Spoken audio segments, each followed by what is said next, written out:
pick up, we were talking about the idea of an end of sex.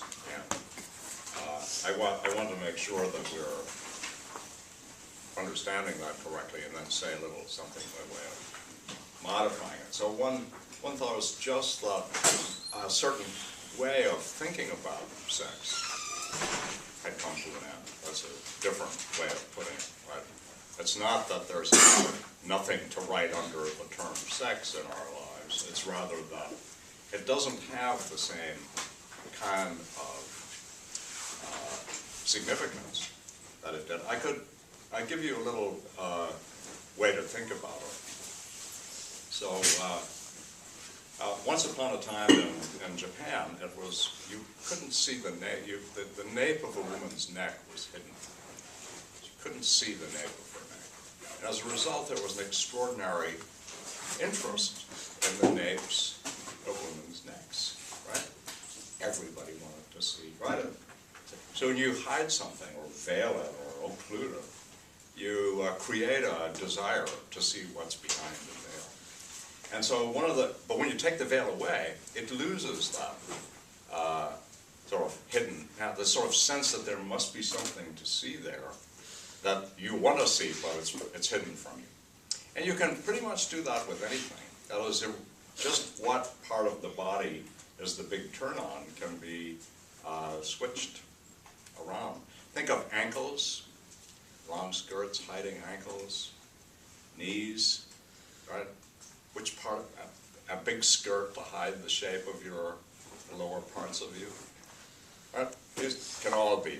So what I want to say is that when we pull the veil away from sex so that we can see more of it, and in fact when we start ourselves to think that we can have it without having to make it the focal point of our lives, without having it lead to marriage or the rest of our lives, so to speak, then we change the nature of it, even if there's still something that we'd all recognize as having sex. Now the correction, or the thought that I want to make, is how easy it is when we think about sex to think about genital sex, to think about intercourse or some version thereof. But if somebody like Freud is right, for example, then our sexual life begins with our lives. It's not something that enters into our life when we become pubescent. It's rather that it's there even in our relationship with our mothers. And so if we're thinking this way, then our erotic lives ought not, if we think of sex as genital sex, then we shouldn't consider our erotic lives to be the same as our sexual lives. Because what we're thinking is, our sexual lives are their genital lives. But our erotic lives, including lots of other bits that we might think of as sexual, start much earlier. But what we don't, as philosophers thinking about this, or people thinking about it, what we don't want to do is already have absorbed a prejudice without being aware of it. So when, for example, people responded to Freud, thought, oh, what a disgusting idea that small children are sexual, even though you can actually see little boys masturbating in the womb, right? I mean, when people discover sources of pleasure, they tend to go for them, and, all mothers are aware of the sexual lives of their children. But we want to hide it. We want to hide the idea that they're sexual. Why? Well, in part because we associate sexuality with adulthood, but also with naughty, dirty things. And we want to preserve a false image of the innocence of children. So we think we would sully their purity if we thought of them as being sexual. So those sets of background beliefs then make it very difficult for us to think that our children small children are sexual beings. But if we give that up, right, we see that they are. But then, of course, the idea that sex is not part of our lives would be absurd, right? It'd be like thinking breathing wasn't part of our lives. So all I was talking about last time is a way of thinking about our sex lives that has changed, and with it, our notion of how important genital sex is. Is any questions about that comment that you might want to raise from last time?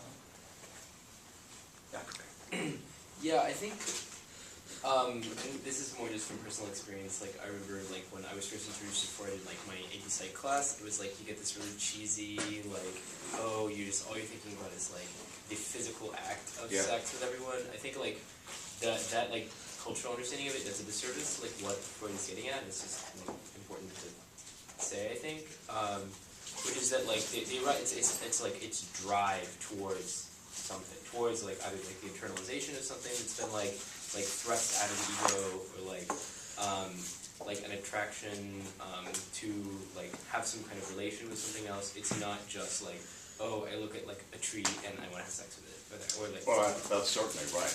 And I think that, I mean, after all, a big part of what Freud did, and Nietzsche picks this up from, is our whole life is our sexual life. Why?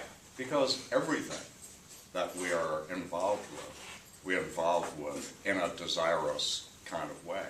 And there's no difference between our, as it were, our desire collection is one kind of thing. And it's, on Freud's view, all erotic. So what he thinks, for example, that various kinds of eating disorders can have a sexual side to them. And then you're discovering the same kind of connection that's there. And I think that's disturbing only if you already have other background views about sex that makes it seem somehow, crude or dirty or nasty. I always think that if love hadn't pitched his mansion in the place of excrement, if our sexual organs were like the organs of flowers, so they kind of were on the top of our heads like blooms, right? We'd have a very different kind of attitude to them than the fact that they're close to the things we used to go to the bathroom with, which, those all get tied up together in a way that are strange. Okay, so that's the first thought I wanted to have, is that our sexual lives can be looked at in a kind of narrow way as about what we do in bed or genital matters, but it also be looked at in a much broader way if we're thinking of something like our views about sex changing, or there's such a notion as the end of sex. We're looking at one particular thing and thinking about a set of background ideological views about it that have changed. So let's go back now to the context of the symposium. So Plato, right, divides us. Somebody loves to read these little messages. Someone was trying to communicate something to me in a language that I don't speak, which is bad. But anyway, I'm not planning to learn Mandarin between now and the next class. But I want to remember the topic that you're looking at, and looking at the films is what, in a sense, what is love's target, or how are we to think about what love targets in another person? And I think that presupposes, or has as a background, what you think a person is. Right? So Plato gives us a picture of a person, right, of their soul that's like this, right? There is appetite, spirit, desire for honor and approval, and reason. And with it comes a picture of what's the right target for love, right? So instead of thinking this way, when two things have sex, it's one unit and another unit interacting. Freud says, no, when two things have sex, it's always a triple that's interacting. So for example, you could have interaction of appetite to appetite.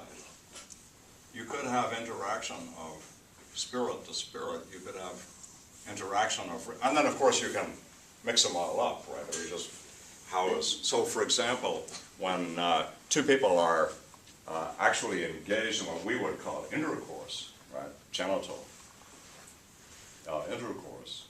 That's one kind of sex. But for Plato, when they're having a conversation, when the philosophers are talking, they're having another kind of sex, right? So giving birth in beauty, which is the kind of key, isn't just restricted to producing little animal offsprings. It also has to do with creating works of art, constitutions, scientific theories. All of these are objects of attraction and of erotic. They're beautiful. They pull us towards them in ways that beautiful bodies do more familiarly. And so what Plato wants to say is, don't narrow the field of beauty, right? Broaden the field of beauty. Think of all the things that attract us and that we get hooked on in just the way that we get hooked on another person. That we want to spend our lives with them, studying them, in close contact with them, that they make us feel fully alive, they're juicy for us, right, those kinds of things. Then that's the thought is, that's not just located in our appetites and our physical selves, but our loves of other things can have the same sort of oomph, right? And we want to explain that, how you can be so caught up on a film, a novel, another person, a political program, right? Everything that's like that, notice, if we have the broad picture of our erotic lives, that's something we need to explain. Yeah. I wanted to ask real quick if you are tempted to map Plato's three-part division to Freud's three-part division. Well, Freud was tempted to do that. He said that everything he learned about libido, he learned was the eros of the divine, Plato. So I think he does do that, but I think that's not quite right. It doesn't matter the details. So I'm talking about the Plato's reasons for the ego, superego, and the id yeah. don't map too well onto those Gotcha. for all kinds of reasons. So in each one of these, you could pick one of these and then talk about an ego, superego, and an id. That where, so to speak, the ego, superego, and id of an appetitive person. And they'd be slightly different from, so take the superego as a kind of ideal, right? So here's what I want to be. Well, if you're an appetitive person, that's going to be one kind of superego, right? You're going to want to be very sexually attractive, or you're going to want to gourmandize and drink the best wine, so you're going to, right? And if you're a spirited person, your superego is going to be the one that you think will attract other people, right? It's a social superego, one in which you think, oh, I want to be the way they like, so that they look. If you're rational, then you'll balance out, or try to balance out, all the various aspects of yourself in such a way that they're given their proper weight. So it's not that you'll say no to the appetites. It'll be stupid, you'll die, right? You can't just pretend you don't have them, right? You've got to cater to them. And you can't just pretend either that it doesn't matter to you whether you attract love and affection from others. But it would be stupid, or it would be mistaking the true value of these things if you made yourself a slave to any one of these. Rather, what you want is a life that's well balanced. And that's, of course, a prejudice of Plato's. Right? Remember that, right, in a way, it's, so I'm going to do a little bit with this when we look at Alcibiades and saying, but think about it this way. There's a tendency in philosophy, and not just in philosophy. Economics, for example. There's a tendency to think that if we had more of that, that would be good. In fact, if we had none of this and we were like that, then we'd be like gods. That'd be even better, right? So these things can feel like annoyances, and you really should get all the action up here, right? It should all be like in the rational part. And that's to like this business of order, structure, predictability, safety, security, intelligibility, right? That's what all reason is a code word in this lingo, right? For a whole set of other values that when we lay them all out, they go like that, right? Security, transparency, predictability, reliability, intelligibility, Also freedom. Exactly. And then I think what you sort of think is, what? Wait, it's all too transparent. Could I have something hidden? I need something to attract my eye, and you're giving me glass, right? I'm looking through it to what? Well, to more glass. I'd like to see something that resists my vision, so to speak. A puzzle, as Socrates himself says, transparency is not exciting, but a puzzle will really get you hooked, right? If you want to turn somebody on to you, give them questions. Make them think, and make them want to get an answer from you, and then you'll be doing much better. But anyway, I just wanted to say, there's the image, and we want to use it right, use this thing at least to make it clear to ourselves that when we're thinking about the I or the me or the you that wants love, right, and the things I want to be loved for myself, that myself can be a complex object, and then there's a question of what do I want to be loved for in myself? Who is the I that wants to be loved? And that's the same question in a way of what love is, right? Because think of it this way: love says, I want to be loved for myself. Love is something that I want to be directed towards me, right? And now the next question is, what is that me? Well, I might be able to answer that if I told you what the love was, because then you think, oh, I see, that tells me who I am, right? Or it might be that I go the other way. I know who I am, so what's love, right? Each of those goes together. Okay, so now we have a lot of, so we go up here to reason, two reasons talking together, right? We get order, transparency,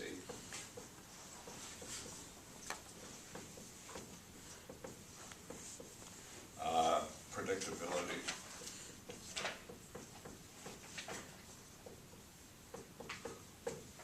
intelligibility,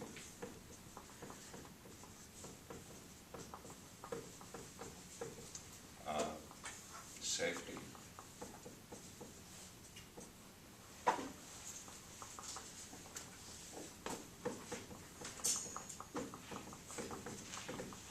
and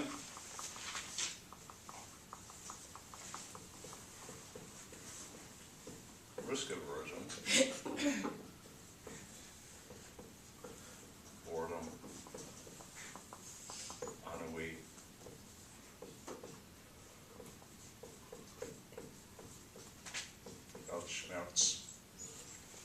all those bad things that go along with all those things. You know, there's no, as Herzl says in this thing, right? When we get goods, we get compensating evils. You don't get, it's not as if you think you might, when you're in a certain kind of mood, you think, if only we had all of that, wouldn't life be great? And what the picture makes you realize is that when you sort of mainline one kind of good too excessively, you end up with another problem. In the Nicomachean Ethics, can I just borrow this for 1 second? I didn't bring my copy with me. And that's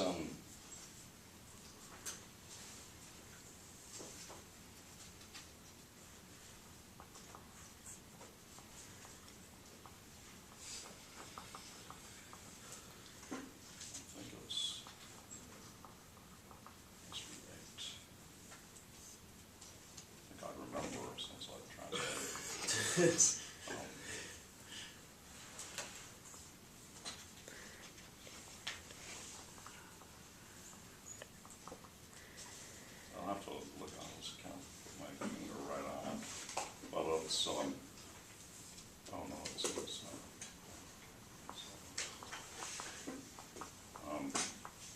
this is a part where, I'll be able to find it if I look at my fabulous index here. So that's why I have a fabulous index, because I always forget where the hell things are. But especially now that I look at stuff online, I don't know if, because I used to have a really strong visual memory where things were on a page, and now that it's all one big long page, right, I'm just scrolling through it. I have to search for everything. I just do search because I can't remember where anything is. God. Always enjoys a single simple pleasure. Indeed he does. 166 A 21. Okay. So I just want to read you this little bit and you'll see. 66 A 21.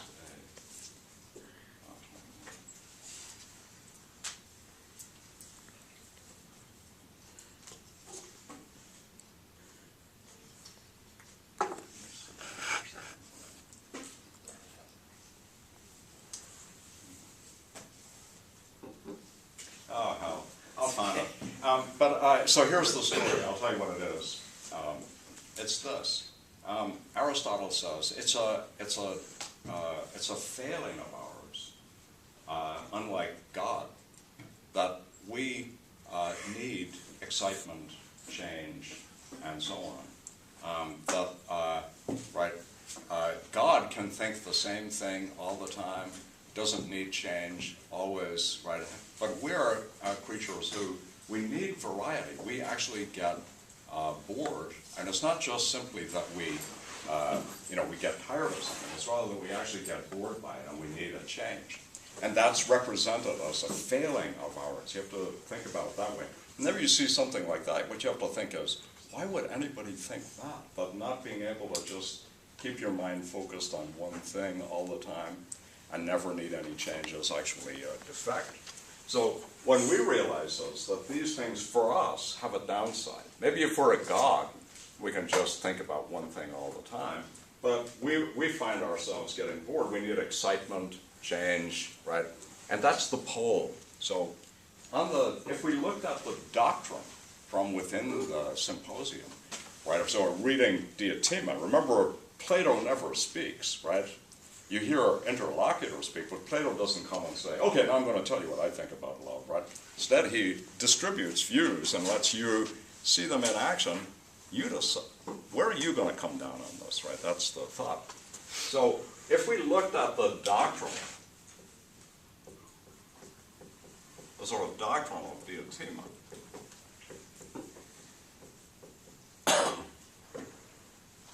we'd say, she's a fan of reason, right? And of reproducing in the beauty that is the beauty of reason. So she says, if you could give birth to immortal offspring, why would you want to have babies? If you could give birth to constitutions, if you could rise to the top of the ladder of love, why would you want to stay down below in love with some particular person? So if we look at the doctrine of Diotima, we'll think, reason is being valid. But now let's flip back instead and ask ourselves, but what would we learn from the symposium, which includes the speech of Diotima, but also includes a whole lot of other speeches, and then a big long piece at the end, after Diotima has done her stuff, where suddenly Alcibiades, the handsomest man in Athens, bursts on the scene, drunk, crowned with a garland of something, and turns the whole world upside down. The symposium completely changes. Suddenly, there's disorder and chaos everywhere. Right? The order of the speeches is disrupted. He doesn't speak about love. He speaks about Socrates and gives this very vivid portrait of Socrates and about his attempt to seduce him. Right? And then they are all those guys, the great band of Bacchic revelers that show up with Alcibiades, right, disappear, and the party is over, and we're left with Aristophanes, the comic writer, Agathon, the tragedian, and Socrates, all of whom are now passing the wine jug, epidexia again, to the right, the way it was before the disorder struck. So if we look at the symposium, we have a different set of problems. We have a problem not about what the doctrines are that are in them, but what it itself as a book is trying to tell us. Not simply putting in one speech and saying this is the truth about love, but by putting in a whole lot of speeches, different ones, and ending not with the same kind of speech as Diotima, but with this attractive person showing up and changing the order of things. Okay. So tell me a little bit about your reactions to the Alcibiades scene. I'm hoping that you read some stuff about Alcibiades and that you know a little bit about what he was like. But if we'd been in Athens at the time of the symposium, everybody would know Alcibiades. Wealthy family, pop star-like status, right? Gold medal winner at the Olympics, risque sexual life, already scandal, thought to be involved in the mutilation of the Herms, his images of the god Dionysus, and maybe also in the so-called profanation of the Eleusinian mysteries. So somebody irreligious, threatening basic values like religious values, threatening marriage things, behaving sexually in ways he shouldn't, just a bad boy, but also a great tsar, and finally the best general that the Athenian army has. That's quite a mix, right? There's all those things. It's hard to imagine a kind of five-star general who's also a pop star, like this actually has an interesting sexual life. That seems way beyond anything we can imagine. But that's Alcibiades. Very good looking. So what do you think is going on at the end? What did you get out of that arrival of Aristophanes and of Alcibiades?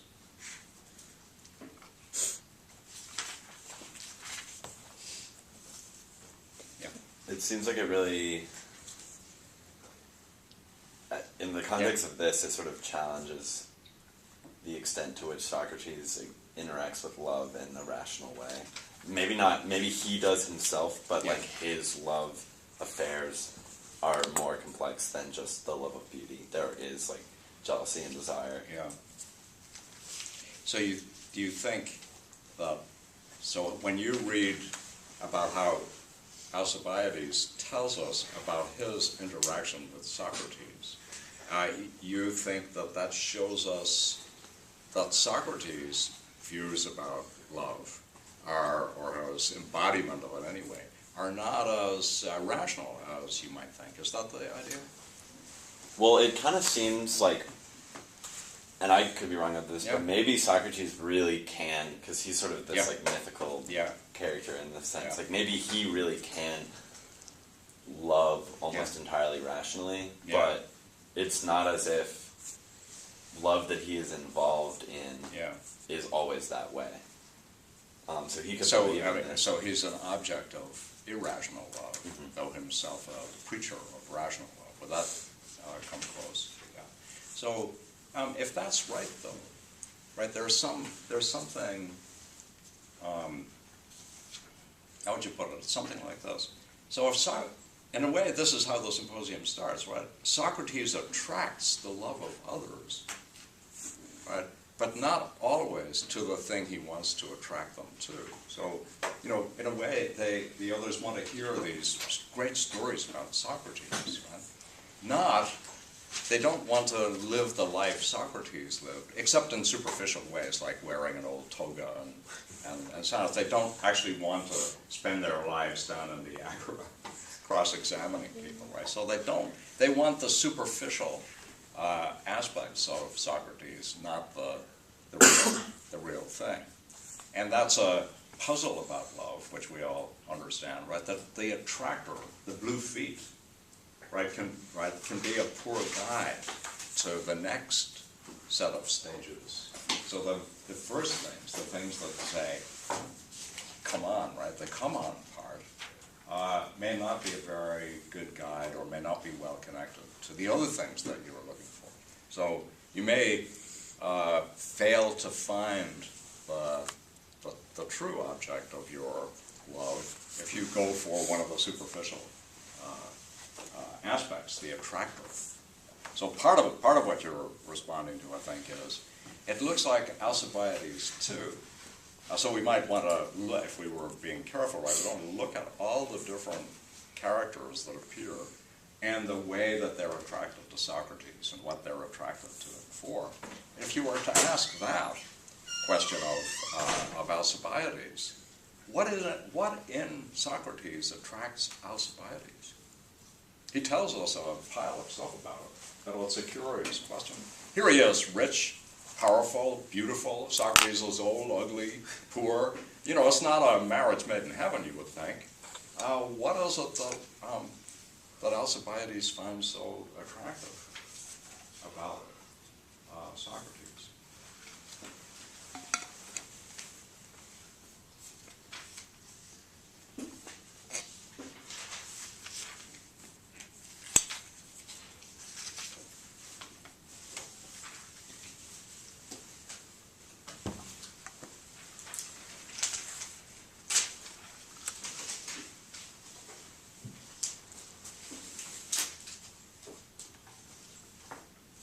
think all the time that he spends Yeah. on this sort of like military story Yeah. about like strength and bravery, Yeah.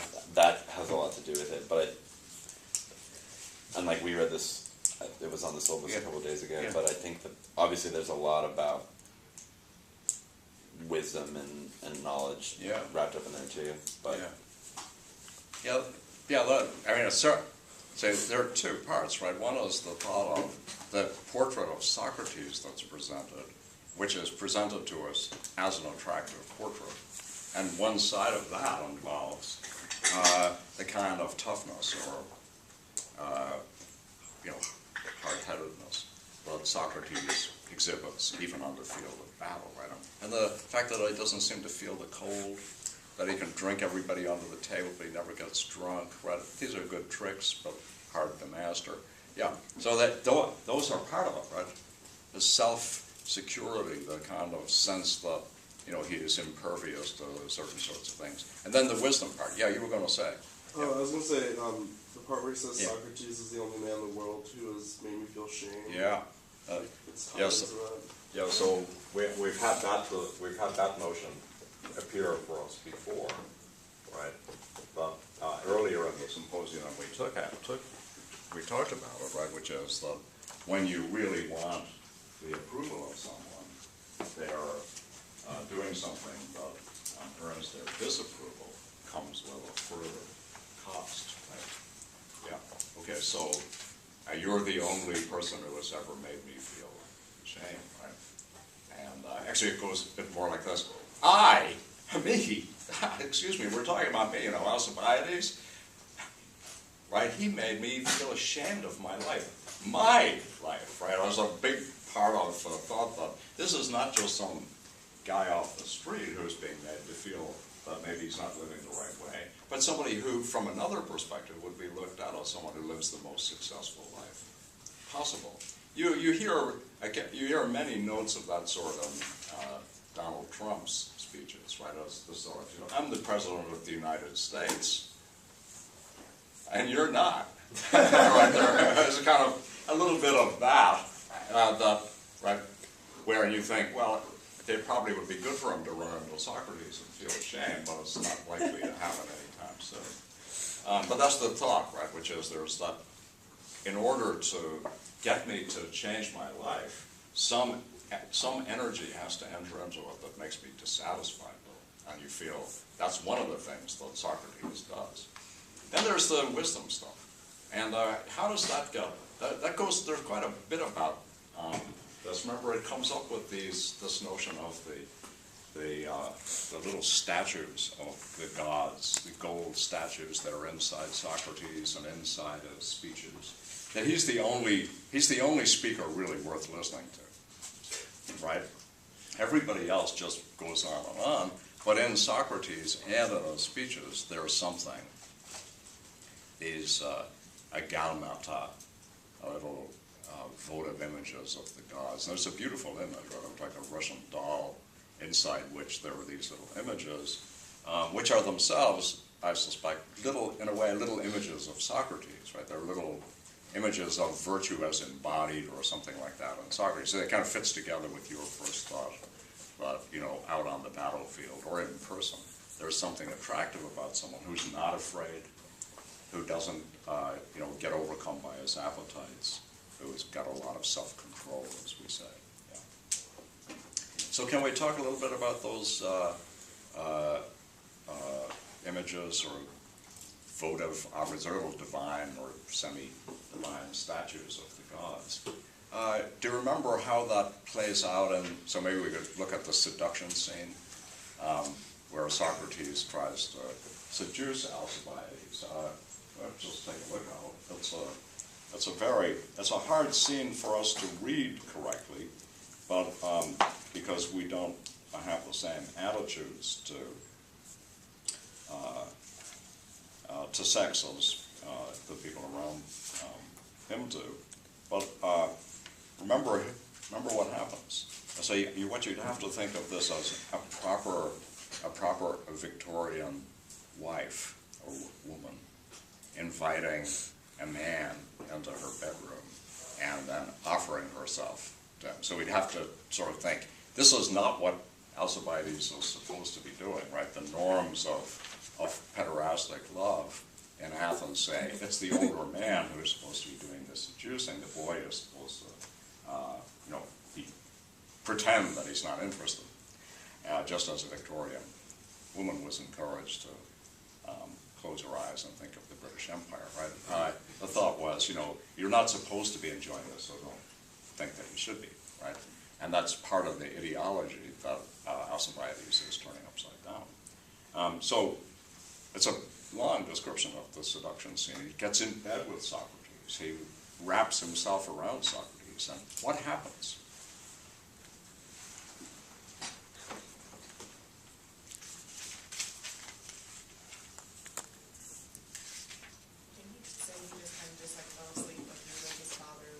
Yeah, else we'd say nothing happens, right? Yeah, nothing sexual happens.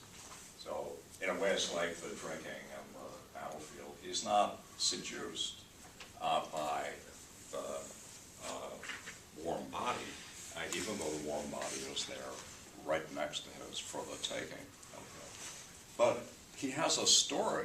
Well, we should think about what it's like if that happens, right?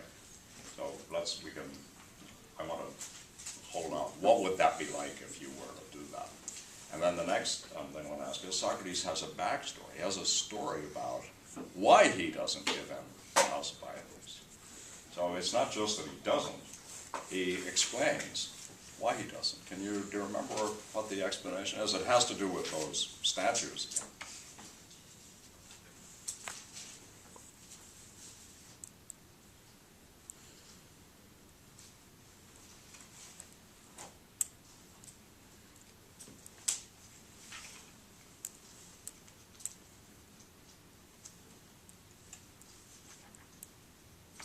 I see that it's made a lasting and deep impression. Let me not embarrass you by asking you more of these questions. I'll tell you a little bit about what happens, and we can talk some more about it. Remember, if you go back to the opening of the symposium, you remember that Agathon says, if I could lie down next to you, some of your wisdom might seep into me. And Socrates says, wisdom's not like that. And he gives this little image of a wick, that, like a piece of cloth. You dip it in liquid and then turn it over the edge, and the liquid comes out by capillary reaction and drips out. And it's partly a sexual scene, right, as the thought is that you could get wisdom as you can get inseminated, as you can be made pregnant, just by being in the right kind of contact. The stuff will flow from a full vessel into an empty one. And Socrates says, that's not like that, You can't get wise, you can't get wisdom that way. And now I think we return to that image at the end, because what Socrates says is, well, I don't know if I have these golden images of virtue. So if I don't really know that I do know what virtue is, but suppose I do, then what you want to give me is your beautiful body in exchange for those. But that's trading bronze armor for gold. I mean, you want gold in return for flesh. Well, I'm sorry, but that's a bad trade. So there's a side to the Socrates which just wouldn't be rational for me to give you. If I had what you want, which I don't admit that I do, but if I had what you want, I wouldn't give it to you in return for your body. That would be stupid. And so there's a claim that you're asking me to be irrational. You're asking me to do something irrational and asking me to give you these gold images, when in fact all you have to give me in return is your beautiful body. Remember, that's laid up for us by the Diotima. If you had a boy's beauty is just an image, right, of four steps away from the beauty, true beauty. So to exchange true beauty for that would be really stupid. So, but now now we've got the kind of ideology of the scene in mind. Now let's go back to the idea of what would be like to offer yourself sexually to someone in that very overt way. So it's not like hinting, right, where you can always back off and say you didn't mean it, right? But this is one where it's blatant, right? What would it be like, do you think, to be turned down?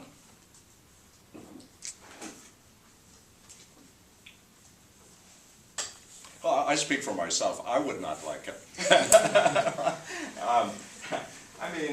Typically in scenes like this, right, there's a desire created, a level of excitation and focus, and to suddenly discover that that's not going anywhere is pretty, well, it's not nice, right? You don't like it very much. So it's one of the things that I think is curious is that Alcibiades is willing to tell this story. Right? Most of us don't brag about our sexual failures, conquests maybe, but failures, right? No. I offered myself, I was just turned down flat. And he actually does it with a kind of bravado, a kind of humor about it, right? It's not as if he's saying, listen what this outrageous idiot did. Wait, not outrageous idiot, but this extraordinary person. I got into bed with him and he said no. So, and nobody responds with, ha ha, serves you right. Tell me a little bit about do you think we're to understand that?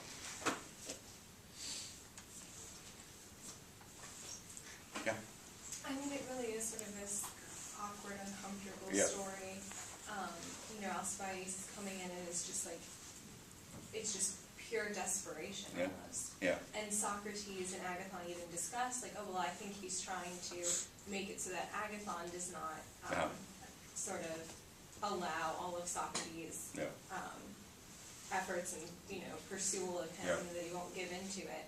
And I think it does sort of come from, I guess in a sense, the spirit aspect and that honor and that approval, and that I feel that Alcibiades gets that so easily from everyone. And he Yeah. doesn't get it easily from Socrates, Yeah. which is sort of that, with every good benefits consistent, and there's the boredom.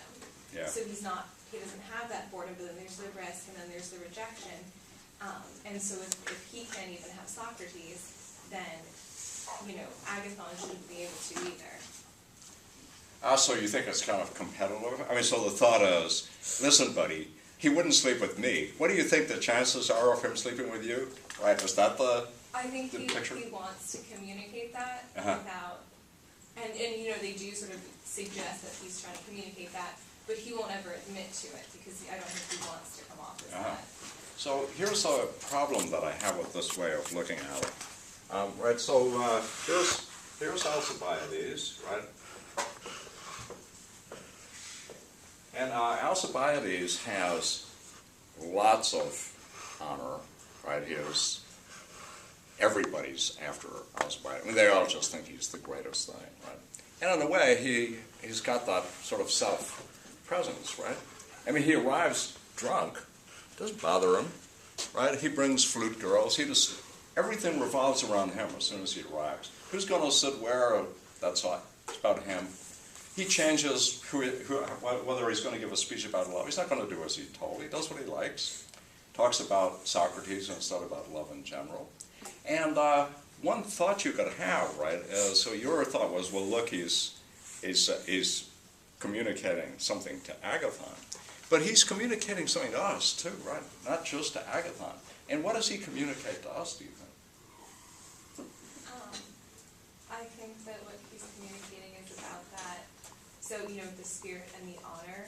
Yeah. Again, he gets that so easily that then when he's denied that, it just increases his hunger for it and his desire for it. So your thought was, so here's Socrates.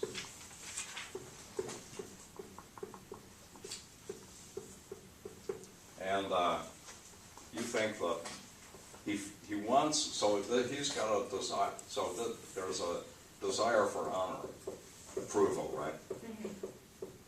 They'll call it approval because that sounds a little better. And when he doesn't get it, he wants it even more.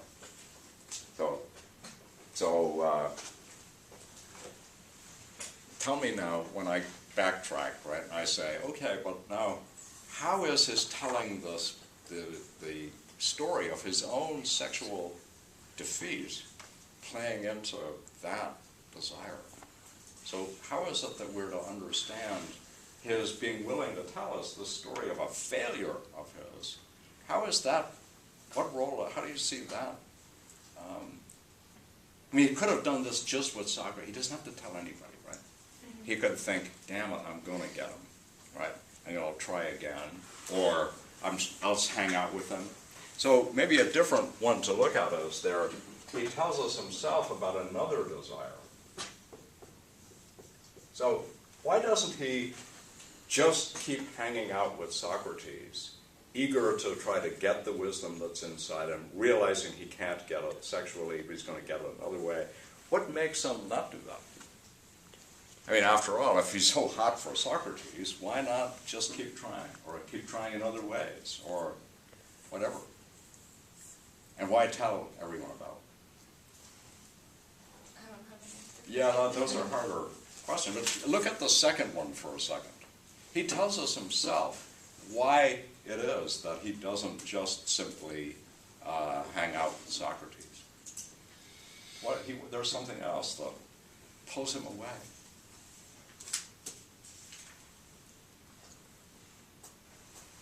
He says that, right, he's got a desire for the approval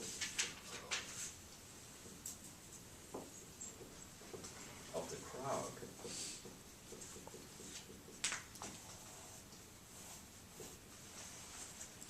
He says, when I'm with Socrates, I hear everything he says.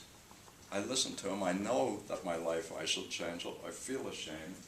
But when I'm not with him, I give in to my love for the approval of others, and I forget about that. And so that's, of course, a standard problem. Right? The problem is that when you're in the erotic force, right, things look and feel a certain way, but when you're outside of, they don't look and feel the same way at all. So when you're listening to the inspirational speaker turn you on to things and galvanize you, think, yeah, I'm going to start marching on Washington, I'm going to give money to political programs, and going to change the damn world. But then the next day, you know, life takes over. You have your breakfast, and you forget about it, right? I mean, that's part of the nature of us, right? That we're inspired, but the inspiration is sporadic. So when we're reading a book that really excites us intellectually or other ways, right, we're in a script, but then we're not in a script, and then we're not in the same way. So part of what Alcibiades is saying is, you know, hey, I'm different with different ways. So now, so that's that bit of dynamic, and then we want to understand why somebody like that would tell a story of shameful defeat, so to speak. And not just that, but a shameful defeat and sexual.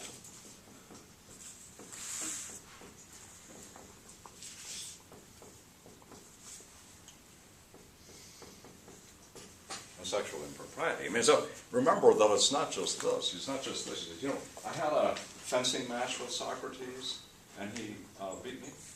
I mean, that could be no problem, right? You might, you might have a lot invested in being a good fencer. You might not, right? So acknowledging that somebody beat you might not be a good deal. I mean, if it were a discussion rather than a fencing match, and you said, hey, I had this argument with Socrates and he beat me, nobody would think, yeah, well, it would just be like, join the crowd, right? That happens to all of us, right? So it's not just a story of shameful defeat, right, or defeat, it's a story of shameful defeat. And it's like this. So let's try to back off for a second. Let's roll back.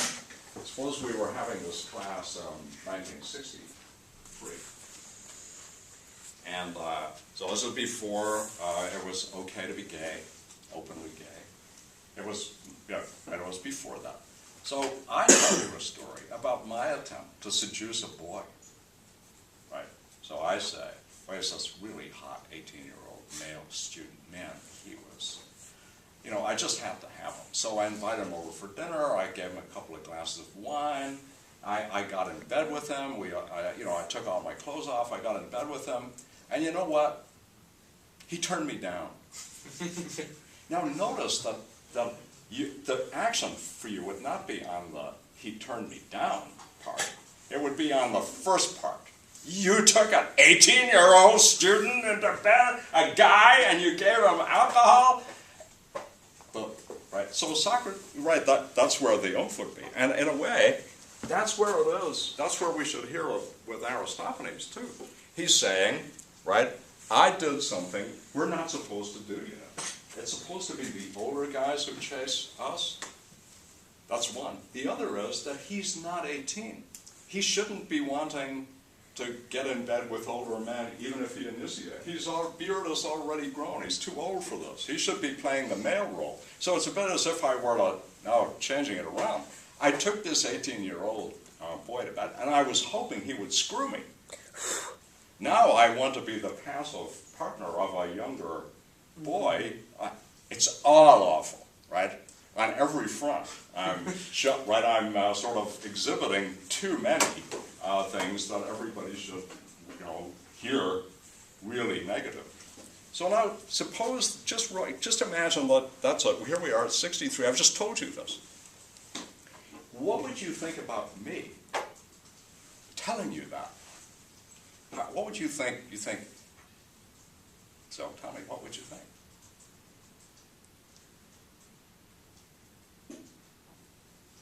Well, either I was very drunk, right? Well, of course, that might be one. He said, we can explain it because he had no idea what he was talking about. But that's not the way. Alcibiades does not seem drunk. He may be, but there's no indication that he's not able to tell long and coherent stories without falling down. So, what would you think about how I see myself if I can tell you a story like that, Alvin? It seems maybe like he sees some other evaluative way of looking at this story that he thinks other people will agree with. That would be one possibility. One is, I would think, and it might be, right, that for this audience, it's not a problem, right? I mean, you guys will all think, yeah, right, it's happened to me too, or, right, yeah, I felt that way about 18-year-old boys, or, right, whatever it is. But of course, my guess is that's not true of you, right? You might have a lot of different collective views about it. So it might not be that I think that you'll share my values, right? That's a possibility, just as I'm drunk, that's a possibility. But there's another possibility, too. This is on 82. He says, or it's 219D. How do you think I felt after that? Of course, I was deeply humiliated, but I also couldn't help admiring his intellectual character, his moderation, his fortitude. Yeah. I can't remember. I can't remember exactly where it is in Plato, but it's also in Aristotle. It's like this notion of a kind of like a shame against someone, like positive shame against someone who displays their excellence. So it's it's not jealousy, but it's kind of like a transcendent like veneration for someone. Yeah, exactly. Yeah, no, there's definitely that, which is he thinks. But remember, the question wasn't about what does he think about Socrates having done what he did. It's the question is what does he think about his telling us about it, telling everyone, right? So you're right that in a sense, part of what he says is the shame that he felt was the good kind, right? It was the one that encouraged him to change his life and be better, and he admired Socrates for his capacity to resist temptation. You have to think, probably take a while before you got to that stage, right? Where you thought, oh, how good of him to be, how strong to be able to resist, yeah. What do you mean by, become better? I don't think we should, to become whatever it is that they both agree would be better, yeah. So the sort of Socratic understanding of better, yeah.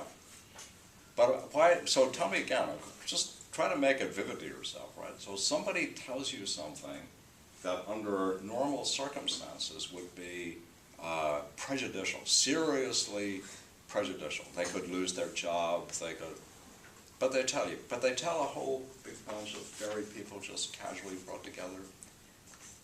What do you think that they might be thinking?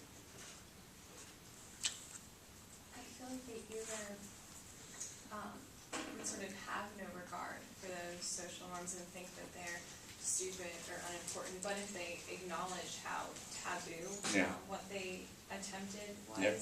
then I feel like it sort of ties into earlier Alcibiades refers to Socrates as like a siren Uh-huh. and being unable to resist the Uh-huh. siren's call, even though Yeah. he knows cognitively Uh-huh. it's not going to lead anywhere good. Uh-huh. So what you did, and what you did was said, look, this is praise of Socrates, right? And I'm willing to praise him even at my own cost, because look how I want to show you how great he is, right? So that seems quite plausible, right? As that it's, the action is praise here. And I'm willing to praise him even by denigrating myself. A different possibility, and I think one that's clearly in operation, right, is a kind of hubris. Right? The thought is, nothing can touch me. Right? So the thought is, and for an ordinary person to tell you these things would be risky. But I have an unassailable social position. Again, you might think of Trump, right? Right? Who tells us all kinds of things, but doesn't think that, you see, sort of, if I were to kill someone unfit, my followers wouldn't care, right? And so, that's a different one, which is kind of hubris that says, other people have things to fear, but I don't have things to fear, so I can tell you all kinds of things, and nobody will do anything about it. That's how much power and privilege I've got. And to a little bit, I think, you can feel that, partly because of this factor, right? So the thought is that Alcibiades knows where his own power source is, and it comes from a kind of approval over here, right? So he can afford to take risks that an ordinary person couldn't afford to take. So the other thought might be that you would think, man, he really must enjoy a kind of level of social protection that the rest of us don't have, because he can, without worrying, tell us a whole big load of prejudicial facts about himself, and without worrying that anything bad is going to happen to him as a result. And that kind of shows a sort of feel, which I think you feel in Alcibiades, right? On the one hand, he's praising Socrates, but on the other hand, even though he's focused on Socrates, he also thinks, well, when I show up, when I come to a party, I'm the center of attention.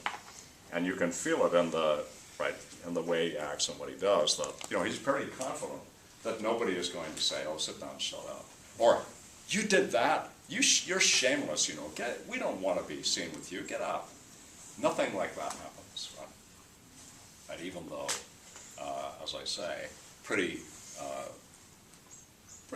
risque things are being said.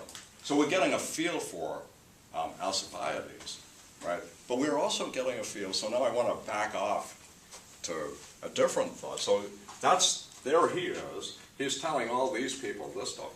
But now forget about Alcibiades. Think about Plato writing the Symposium, and writing this, not for these people, this is a fictional event, we'll suppose, but writing it for us.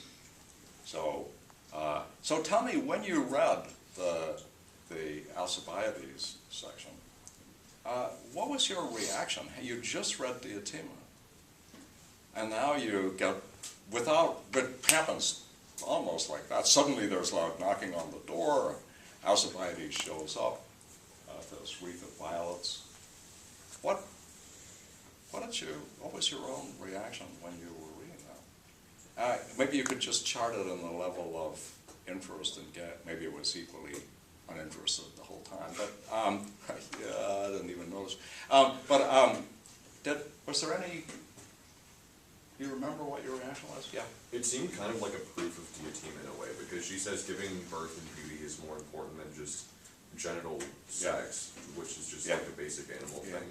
And then Alcibiades shows that he's the hottest guy Yeah. in the land, Yeah. and he tried to seduce an old man. Yeah.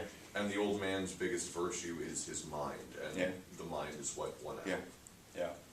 So you read it this way, right, as simply another way of praising Socrates, Yeah. right? And there's a question, which maybe I put this way: why do we need that after the speech of Diotima? I mean, I can imagine, for example, writing it in such a way that you end there, the boy and his older lover basking in the true vision of beauty, having successfully given birth to the correct thing. Why smudge it, so to speak, by having,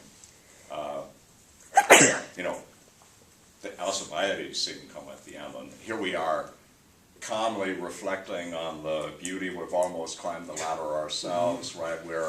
And now suddenly this drunk guy shows up, and of course that does happen at parties. But it seems like we want more than that. Just another thing about Socrates. Yeah. Well, I think also would it be like that Alcibiades' Yeah. his like status plays like a huge role Yeah. in this like. Yeah, I think one thing to have like Socrates and Diotima, Uh-huh. who I think was like a prostitute or now, or Who? a Diotima. Oh, no, she was a fictional character. Oh, she was a fictional Yeah, character. she's remember, she's the god honored from prophet land. She's Okay. somebody Socrates made up. I mean, but let me just pick, can I just pick something you said and put it together just to remind? So take this, and what you get is Alcibiades, right? I mean, he's the hottest thing in town. That gives you the appellate. So it's what everybody wants to go to bed with, so to speak. And then the other part is he's also the most honored and praised. So if we're looking at these two things, so we got the story of reason, and then so we got appetite and spirit appearing to combat it, right? Oh, you had your reason. Let me show you what appetite and spirit can do. Right? That's what I had. That's Yeah, what so, like- your thought about appetite and spirit going together. Yeah, so, and like, I think it's like up to that point, I think it's just exclusively reason, I would say. Well, that certainly you have the feeling is that the denouement, the final kind of synthesis of everything you've heard so far, comes in and says, yeah, reason, right? and part of that is, right, so now the calm, the order, the ladder of love, all that progression, the right order, the right structure is threatened by the appearance of something that's not under the control of those things. Right? So Alcibiades hasn't been there sitting, listening to all these speeches, calmly drinking a little bit. He's been out with a bunch of Bacchic revelers, getting shit-faced, and he shows up with his wreath of violets, fully confident that, right, that the power lies with him, so to speak.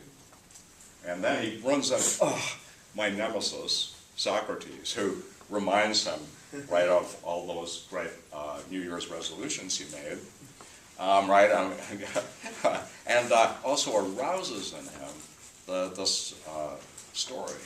And then when he's asked to talk about love, he talks about his own love. I think what's vivid in this is he's the only one who actually tells us about the love of a particular person. All the others tell us about love. But Alcibiades says, I'm going to tell you about my love for him, not about love in general. And I think that sort of particularizing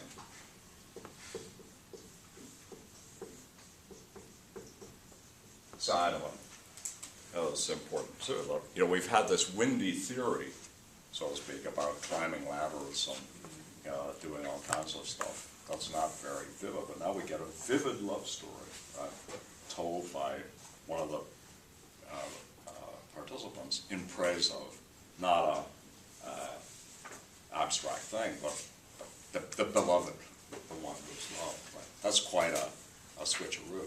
Yeah, but I want to go back. So you've just read. Here's another way to put it. The Diotima story sounds like philosophy. Alcibiades' story sounds like a story. Yeah. And, it sounds like a Yeah, I'm confused, yeah, yes, Yeah. yeah. I was just gonna say that, Yeah. like, kind of like what you were alluding to, I think, was like contrary to being like, it's a support Yeah. of reason. Yeah. I think it's like Plato showing us, like, as the reader, Yeah. that like when we read Deities Yeah. in the story, it's more like philosophical and it's not as intriguing Yeah. as reading this story. Yeah. And so we see in ourselves that like, we actually, like, are, have an aversion to the boring. Yeah, I was gonna say that, I mean, I don't, it's hard to judge, especially if, I speak for myself. Scarcely any books that I was assigned to read in school seemed to me to be in the least bit interesting. Almost all the books that really turned me on were the ones that I read outside of school.